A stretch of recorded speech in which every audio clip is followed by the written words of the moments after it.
আলহামদুলিল্লাহ। মহিয়ান গরিয়ান সর্বশক্তিমান দয়াবান মেহেরবান মহান রব্বুল আলামিনের দরবারে আলিশানে লাখো কোটি শুকর যে রব্বুল ইজ্জত আমাদের হায়াতকে দীর্ঘায়িত করে আজকের এই মুহূর্ত পর্যন্ত সুস্থ সবল রেখে দুনিয়ার শত ব্যস্ততাকে পিছনে ফেলে রেখে জান্নাতি আয়োজনে কোরআনে পাকের মহব্বতে দ্বীনের নিসবতে আমাদের কাউকে খতিব কাউকে মুখাতাব হিসাবে উপস্থিত হওয়ার যে সৌভাগ্য দান করলেন সে মহান মহিয়ানের দরবারে আমরা সকলে শুকরগুজার হচ্ছি। আবেগ ভরে হৃদয় থেকে মহব্বত নিয়ে সমস্বরে সকলে বলে আলহামদুলিল্লাহ।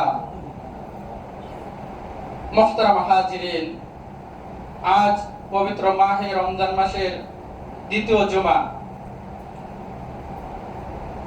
দেখতে দেখতে প্রায় 13টা রোজা আমাদের মধ্য থেকে অতিবাহিত হয়ে গেল। তো এই আমাদের দিলের ভিতরে একটু আফসোস, একটা দরদ, একটা ব্যথা আসা দরকার।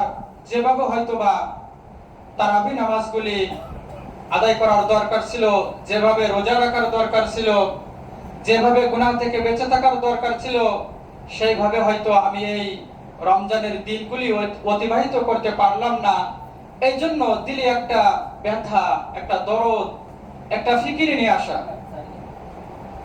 মুহতারাম হাজিরিন, এখন সামনে যে রোজাগুলি আছে, পবিত্র মাহে রমজান মাসের যে দিনগুলি বাকি আছে, এই দিনগুলি কিভাবে কাটাইলে মহান আল্লাহ সুবহানাহু ওয়া তাআলা আমাদের প্রতি সন্তুষ্ট হবেন, রাজি হয়ে যাবেন, খুশি হয়ে যাবেন, ওটাই আমাদের ফিকির করা দরকার।